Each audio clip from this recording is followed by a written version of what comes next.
Kunin naman natin ang derivative ng f of x using the chain rule. So we have f prime of x, which is d dx ng main function, which is parentheses to the fifth, times the derivative of 2x minus 3, which is our subfunction.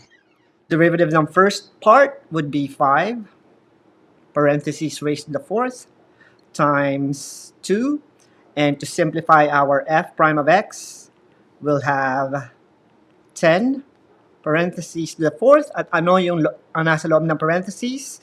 2x minus 3. So our final answer would be this function. Kunin naman natin derivative ng radical function. So first, let's modify our f of x into 5x plus 1 raised to 1 half. And now, to find the f prime of x using the chain rule, we'll have the d dx of the main function, which is parentheses raised to 1 half, multiplied by the derivative of the inside, which is 5x plus 1, or our subfunction. So f prime of x is equal to 1 half, parentheses raised to negative 1 half, because 1 half minus 1 is negative 1 half, times the derivative of our g of x, which is 5. So our f prime of x, we know that the parentheses is 5x plus 1.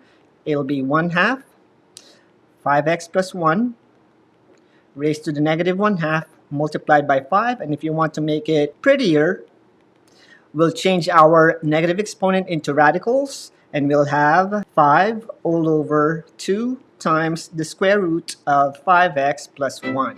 And this is our f prime of x using the chain rule. Bye!